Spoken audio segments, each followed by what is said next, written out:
Welcome back to The Accidental Writer at the Alex Cafe. My name's Susan Berg and this is my co-host Dick Gross. Hi everyone, how are you going and welcome. Today another Power Pack show. We're going to start off with part 2 of an interview with the notorious playwright and writer Frank Howson. And we also have the second episode of our interview with Martin Hughs, who is the publishing director at Affirm Press. Go Hughesy. Then we've got Peter Kalos, who's located in this building but is an absolute legend, has been a script doctor in Hollywood. And finally we've got Hamo, our resident poet Hamish, speaking with Shaun O'Callinghan, the Irish stream of consciousness poet. So we hope you enjoy the show.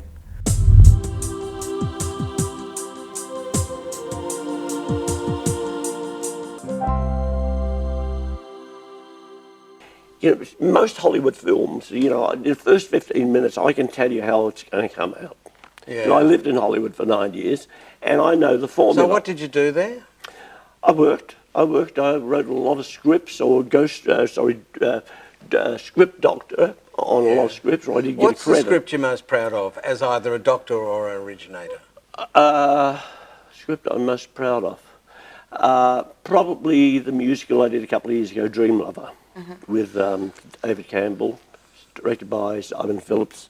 David Campbell is a beautiful, talented man. Now, I'm telling you, that performance, and there was somebody else chosen to play that role before David, and then David That's came always in. the way, isn't it? And anyway, David, I have to tell you, I've seen a lot of people on Broadway and in the West End and here. David's performance as Bobby Darin was probably the most incredible performance I have ever seen on a stage. He was absolutely incredible, and he deserved his Helpman Award. Absolutely, and of course he identified with the show, the story, because, you know, he thought his mother was his, and his sister was his mother. Anyway, the same as what Bobby Darin went through, that in that scene when his sister reveals that she is actually his mother, every night, those tears were real. Yeah. And it was electrifying, because when an audience sees something with truth in it, they respond, and every night, I'm telling you, that was raw. Well, you know, that used to be a sort of like a common theme, because illegitimacy was so so damned by the society, whereas now illegitimacy, you know, if I could get an illegitimate grandchild, I'd be delighted. No, I you know, a lot of things in that show. See, I try to write from a point of view of truth and things I know about, and so many things that happened to Bobby Darin, like he lost all of his publishing and everything, and I can understand that. That's happened to me, and also my mother was raped when she was 14, and gave birth when she was 15. I didn't know this till many years later, till I was a young boy.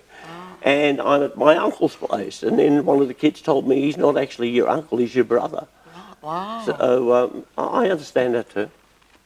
So it echoed for both Is that what David and yourself. To that particular... I guess it did. I just thought Bobby's story was so incredible, and also what you've got in that show is from the moment the stage show starts, he's dying. He knows he's dying. He's only got a certain amount of years. So you've already got this inbuilt tension and drama in the show, because a lot of people said that Bobby was in your face, and a lot of people didn't like him because he was very abrupt. And his son said he wasn't rude. He just didn't have time to waste. And this business can waste a lot of your time. And Bobby didn't stand for that, because he knew he was, you know, he overheard the doctor tell his mother when he was 7, be lucky if this kid lives to 15. Right. So that is a stark message about how ephemeral life is. Yes. How time is rationed. And you know what? Time is precious. Yes, and that's why I think the show works so well, because at the end of it, it was, even though he was about to die, it was exhilarating, because if we could all live like today was our last day and try and cram everything into it like he did, Yeah.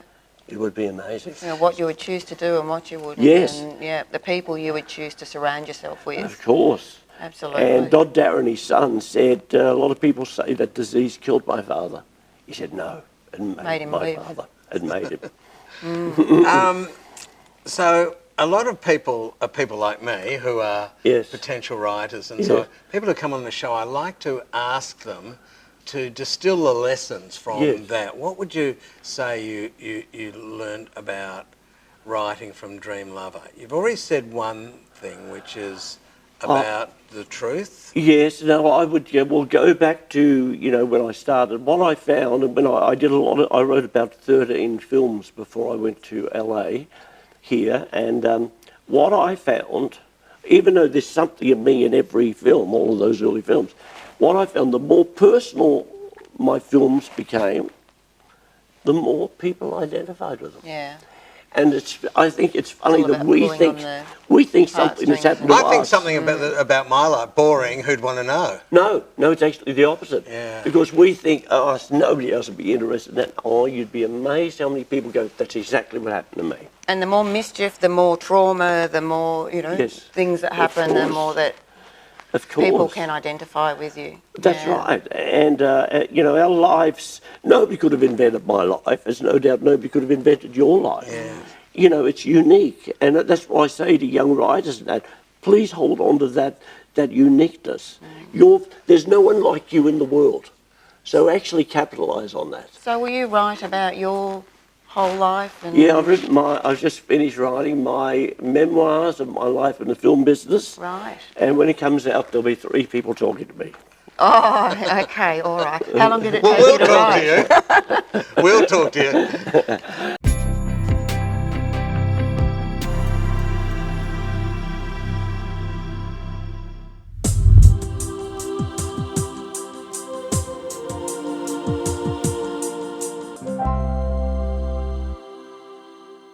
With the authors that come to you, Yeah. they send you a manuscript and it has to go through the editing process. Yeah, always. Are the authors, is it a range of some that are very, close Precious. with their work and not wanting to have Yeah. anything taken out, They're or the are they least generally they're pretty... the least successful authors. Right. The ones who are least collaborative are the least successful. Can I just ask another question about self-publishing and your relationship to it? Yeah. Say if I'm an author, I've got a manuscript. If I get it edited, Amazon will put it up. Yeah. Now, I know my answer to this, but I'll ask you this both from your perspective and the author's perspective. With that extraordinary competition of that gargantuan company, where is there a space for a small startup publisher? And secondly, what do you as an author get from having a publisher rather than self-publishing and sticking it up on Amazon to be read by no one? Okay. Might be quite contentious, but I've come to the opinion that self-publishing is no publishing. I mean, just making a book available through a retailer is it's vanity publishing. Is nothing. Yeah. But I think, like, working with a publisher, not only do you get access to the market proper, the trade market, but you get our reputation. Credibility. You get our credibility. When we recommend something, we'll say, it's like such and such, that you took a punt on and it worked for you. And I go, okay, it's great. You get our, we work really hard with our authors on their manuscripts to make them as good as they possibly can be. We work really hard with our authors to maximize the publicity and marketing. Those are 2 things that we excel at. And large large publishers have a reputation for being all talk, no do on those issues. Yeah. That's true. Well, that might be true. If they got the reputation.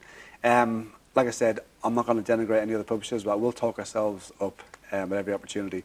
But so one of the things that we talk about when we're pitching to authors is, look, I'm the owner of the company. If I say something, I'm accountable for it. I'm responsible for it. If I make a promise to you, I have to deliver. None of our editors are going to come to you at any stage and go, I know we were going to do this, but them upstairs said that we can't. So that's probably one of the most attractive things about coming to a company like a Fern Press, is that you deal with the owners. And we're not going to move to another publishing house next year and leave you potentially high and dry with somebody who doesn't, with no champion in the house. You know, that happens a lot. But one thing, I mean, the more and more I have completely changed in my attitude to publishing since I started it. I really had no clue what I was doing. I had a surplus of passion and a severe deficit in pragmatism. But I just kind of... Pragmatism's not a dirty word. No. But I have got much more pragmatic, and part of that pragmatism is realizing that it's not a great book if nobody wants to read it. Okay? And the thing is, we've got a brilliant setup in Australia with independent retailers. It's the envy of the developed world, you know. And is that right? Yeah, it is. We really have to preserve our independent stores and chains are fantastic, and we need to bolster them. But to get to the market, okay, there's this vast cloud that is the market, and there's this vast cloud that is the creative kind of community, including publishers. But to get from that vast cloud to this vast cloud, you have to go through a tiny little tube, which is basically like 6 gatekeepers, the buyers for the retailers. And you really have to, when you're writing something, you have to think about what the market is, who's going to want it, because it's almost counter-creative. But I would really encourage people to give the people what they're used to buying and in categories they're used to seeing before you do that really experimental, innovative shock kind of the new. Yeah, seriously. Do you think that current events and things that are happening around the world also dictates what kind of work is wanted? For example, things Totally. like COVID happening. Are people looking for feel-good stories? Are they looking for self-help books? Does it change? No, absolutely. That's a great question, and I don't have the answer. If I did, I'd be laughing. I mean, I fluctuate on It that definitely because, you know, if I hear the word COVID again, I think I'll be ill. Yeah. But it dominates my life. I can't go interstate because I can't go overseas because of it. So it's... But Yeah. I'll give you an You example. have to sit home and read a good book. I'll give you an example. There's a lot of really great publishers in Australia that have been doing more than their fair share of heavy lifting, trying to publish and promote writers of colour. Okay? For many years. And in most cases, those books have failed in the market for whatever reason. Okay? And they've kept on pushing it and pushing it and pushing it, trying to promote greater diversity, trying to create a situation where the books on the shelf in the store reflect the people walking past the store. Because we've got multicultural. But last year,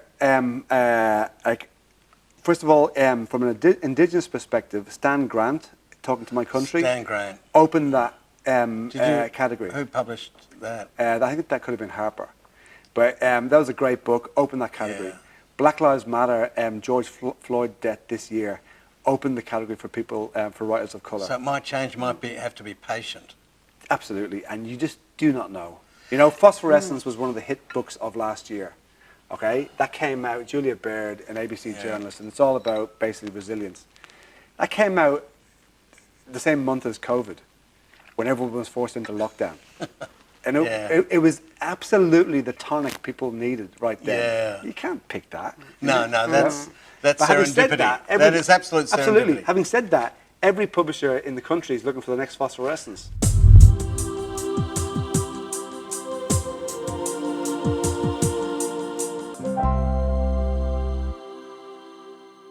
I'm back here with Peter Kalos, who's going to talk to us about screenplay writing. Very exciting moment for me, but notwithstanding that excitement, I've done no preparation for this interview. Good, neither have I. And you know what? People said you don't have to prepare because, you know, bloody Kalos, he talks through wet concrete. You just have to say, What question? One word, and then And he's the gone. whole It's true. segment's gone. It's true. So you've got a bit of a weakness for the spoken word. I'll try and be aware of Okay, that. so one quick one. Yeah. Why would we bother talking to you I don't about... have a clue. I don't have a clue. Well, I can tell you've been a script doctor in LA. Yeah. You've been at the epicenter of, or one of the many epicenters, because there's, Bollywood and Hollywood. But you've been at one of the epicenters of film product in the world. Yeah. And you've had a serious and eminent job in that place.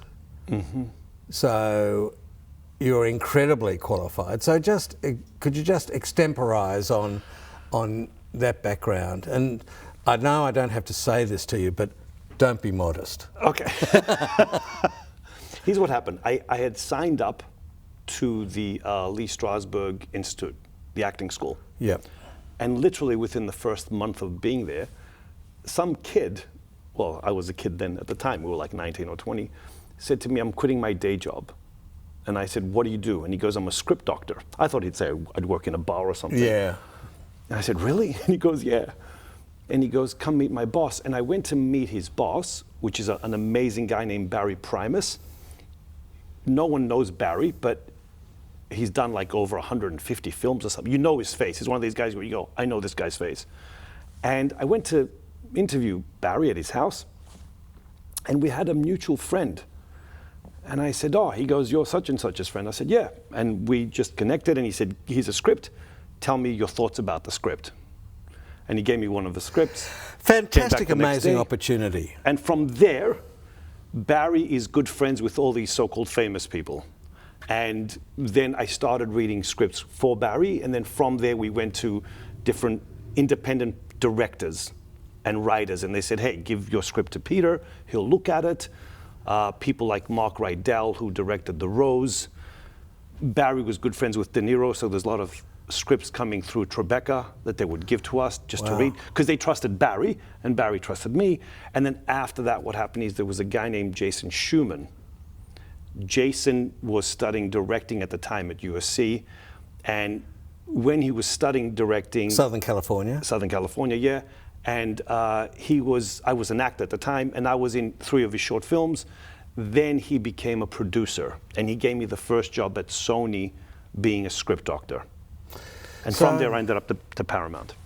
So at Paramount, you're a script doctor, and notwithstanding these extraordinary qualifications, here you are. Here we are. At At the Alex in St Kilda. We've come a long way. I suspect this won't be the first time I try and get information out of you. No. So talk to me a bit about what you as a script doctor look for in writing for the moving image. There's a thing, and in LA they call it writing formula. Formula has to have certain key notes in a script. When I first gave my script, I had a script to my agent. He literally threw it in the bin. That's Nice. LA. That's Nice. LA. They just threw it in the bin. And I said, why'd you throw it in the bin? And he goes, that's your job is to find out. I was like, are you kidding me? And then I found out the script was 126 pages long. They want it at around 110. That's 16 formula. pages. Yeah, I had to cut 16 pages. Yeah. That's formula. Now, if you're someone like a well-known writer, right, like Quentin Tarantino's scripts are like 140, 150, 160 pages, they don't give a shit because it's his script. But if you're brand new, the script has to be around 110. That's formula. I mean, it was so interesting because we were talking about romance novels and Mills and Boon. Yeah. And they've got formula. Generic. Now, the thing with LA is they want you to break the formula, but they want to know that you can write formula. Right. And after reading... Like Picasso. Correct. You've got to learn how to paint normally first, and then you see, but somewhere in that, even if you so-called break the formula, you actually see those patterns. And what I used to do was, at first, what they do at the big places, they only have you read the first 3 pages. And if the first 3 pages are okay, then you read up to 10 pages.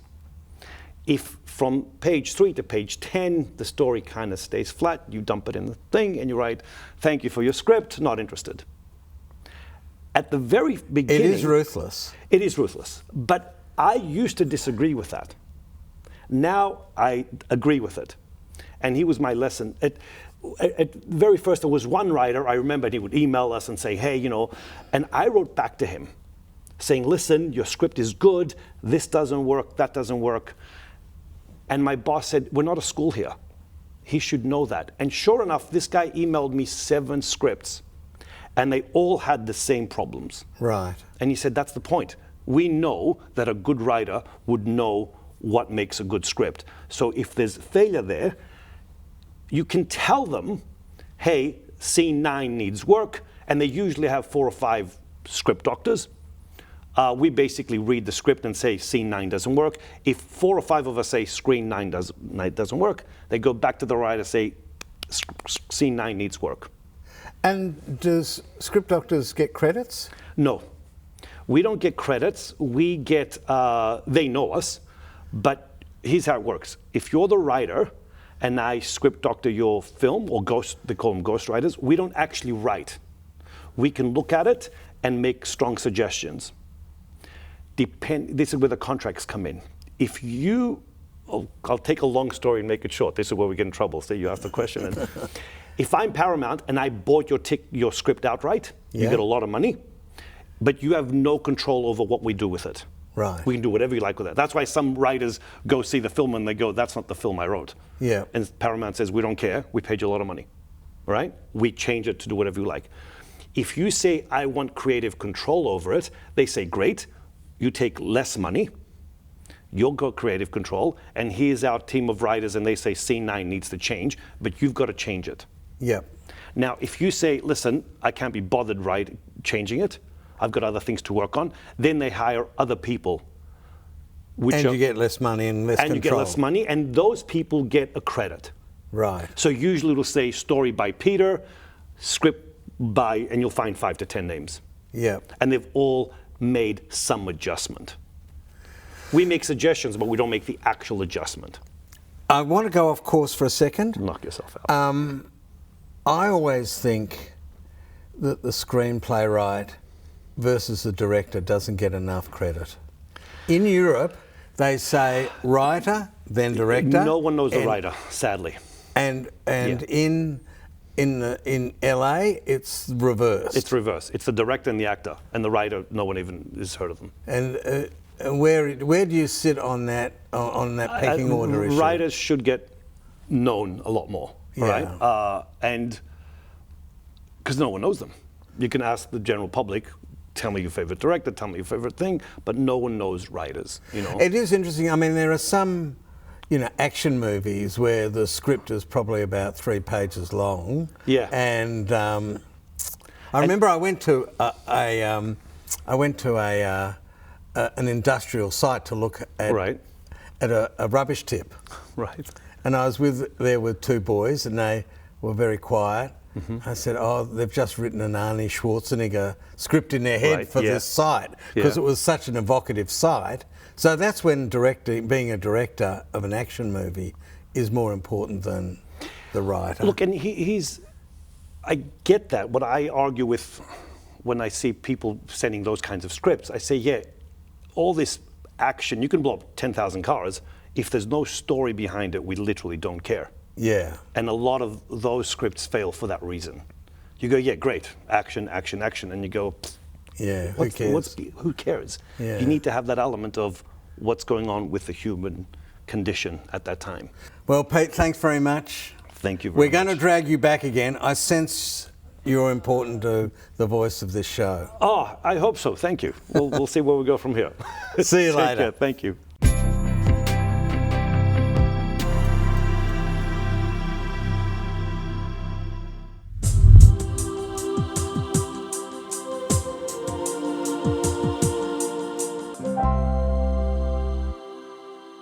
Shaun O'Callinghan. Shaun, I've seen you over the last few years performing in various venues like the Dan O'Connell and Pride of Our Footscray, and also at the Drunken Poet over near the Queen Victoria Markets. How did you get into the kind of poetry that you do in the first place? Well, sorry, I've just had a bad case of deja vu. No, I came over here in 2000, and I didn't want to be an artist. I never thought about anything like that. But I stopped drinking alcohol because my partner we were having a child, and I started going to Alcoholics Anonymous because I was drinking fairly professionally at that time, and I was meeting people in there who were quite interesting in the meetings, and I met an Aboriginal lady leader. She was actually a Vice Chancellor's Fellow in Melbourne University, and a comic book writer called Tim Piggott, who's a comic book writer and a situationalist anarchist. But it was a strange place to meet these people. And when they were telling the stories, and I was listening to people's stories, going, wow, this is real interesting, the way they're telling the stories. And I started to tell my story, how I ended up there. And these two people come over to me and goes, you should write. And I was going, write? What do you mean, write? And they goes, well, you should write the way you tell stories. And I went, all right. And then Tim, I became friends with him, started to give me books, started to read me poems and show me poems. And I never thought much about poetry since school. And he was showing me people like Apollinaire and stuff like that. And I didn't know why, but I really, really enjoyed it. And I really enjoyed French poetry for some reason, out of the blue. And then I started writing, and Tim took me to see Pio reading one. You know Pio, yeah? Yeah, he's great. So he took me to see him reading one. So I seen Pio reading, and I went, fucking hell, that's powerful. And it was really speaking to me. It was really great work. And then I went to see, round about that time, Charles Bukowski, Born Into This movie came out, and it was in the Kino, and I went to see that, and I remember just sitting watching that and thinking, I really relate to this dude here, and I really relate to these poems. I reckon I could have a crack at this. So I started writing, and then I sent a poem into Pio's magazine, Unusual Works, which is still going now, which is a credit to him. I sent a poem into him, and he published it, and that was the start of me doing it. And then I became friends with Pio, and I started sending work to Unusual Works, and then I started performing, and that's how that started. Yeah. Wow. Okay. Yeah. Bukowski. Yeah. Definitely. A poet who I have always long admired. Yeah, well, he's easy to. If you're a drunk and a mess, he's good to read. I mean, even Ferlinghetti, you were talking about him there.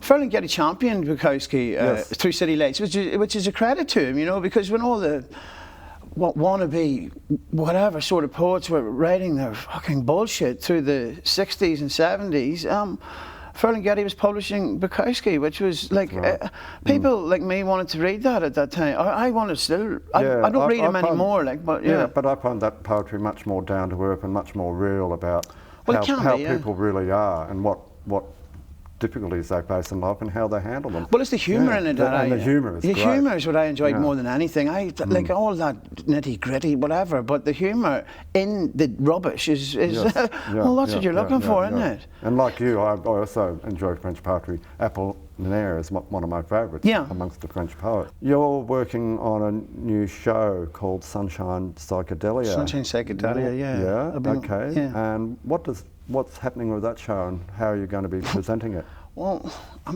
don't know. It's turning into a fractal almost. Like I started about 2018.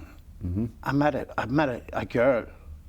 I had split up a relationship from a long time, 20-year relationship, and I met another woman, and I started going out, and I started to get this different energy about what I was doing, and we were living in sunshine, and then because of the mood and the way that I was feeling, the poetry started to change, and also because of the psychedelics, I suppose, like the magic mushrooms and the DMT. The narrative started to change, and the way that I was saying things started to change, and the way that I was looking at people and characters and demonstrating them through the work started to change. And I started to write them, and I didn't know what I was writing. I was just writing small pieces, and then I started piecing the pieces together. And then the pieces that was pieced together started to talk back to me, started to say, well, this should go there, that. And then I started putting them together, and you've seen some of the performances. I've been performing them, and it's just starting to come, it started to come together and come together. And now it's 2 years later, I've got a house full of I've got a load of bricks on the floor that I've already got, and now I need to build them into a wall. Now this is the problem, getting the cement to build them. I've been watching what you've been doing, and certainly your stories are really coming to life, you know, more and more when I see you. Well, you want things to be alive, don't you? Like the felt presence of things. That's what I think poetry should have. I really enjoy it. There's a real presence of the characters and the situations. I hope so, in your poetry. I hope so. Yeah, that's what I'm finding. I hope so. Yeah, well, so how are you hoping to present Sunshine Psychedelia? Well, I've got a performance in next Sunday in where is that place? Oh, you know the Motley Bauhaus. Yeah, in that theatre. And I'm doing doing an LP at the minute, but there's no music in it. It's just the liner notes and the cover, the 2 covers, and I've got liner notes inside and a booklet, which is the LP for the book that I'm doing. So it's a concept LP without music for the book that I'm doing, for the project that I'm doing. So, and I'm just building that at the moment, and it's in my bag over there. Oh, so great. yeah, That's great. That's fantastic. fantastic. And that's for next Sunday. So. And so that's on at the Motley Bauhaus. Motley Bauhaus. The P-word sessions. And you said there was another performance coming up following that. On Tuesday at the Pride of Footscray, Right. Poetry Perspective? Yeah. Okay. Yeah. So 2 regular events well worth going to. Well, it's just like it just gives a chance to do long pieces rather than splitting up 2 or 3 minutes and then waiting for an applause and going again. It's just so tiresome, you know. So you can just hit people with. Yeah, so you can carry people along on a wave. And a more sustained pace. Well, let's hope so. It's going to take bore them to death. Watch them all sleep. Exactly. Yeah. Thank you very much, Shaun. No worries. And we're going to watch a video by Shaun O'Callinghan. Enjoy it.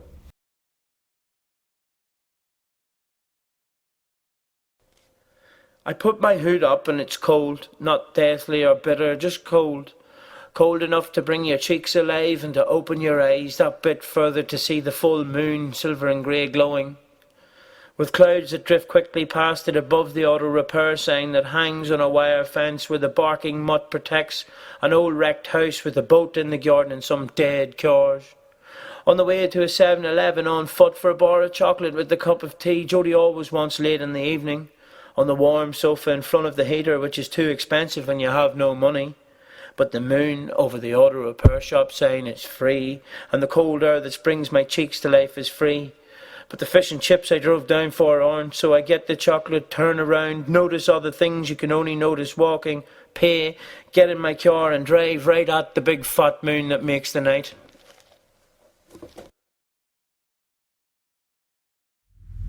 Well, thanks for joining us for this episode of The Accidental Writer. I really enjoyed going back and having the second episode of the interview with Martin Hughs played, and thought it was interesting that his thoughts were that unless you're traditionally published, you're not credibly an author. Yeah, quite controversial, because I know lots of people in publishing disagree. Yes. And, you know, sing the praises of Amazon plus proper marketing. So, like, that was quite controversial. The other thing is, I'm sure you've got a crush on Martin. I'll be honest here, is that I think I'd had so many men in my life that I couldn't trust. He was one of the first men that I had met that I had seen a different perspective and met a beautiful man who I really felt he had my best interests at heart. And it's not a crush. Well, he published you. It's not a crush as in, a emotional, romantic crush, but I just think he's a beautiful person. Well, that little cheeky observation of mine unlocked a whole treasure trove I never knew was coming. Well, you heard it here first. This is the 7th episode of the Alex Cafe. Who'd have thought we would have got that gossip? Thanks for joining us, and we look forward to seeing you next time. See you later.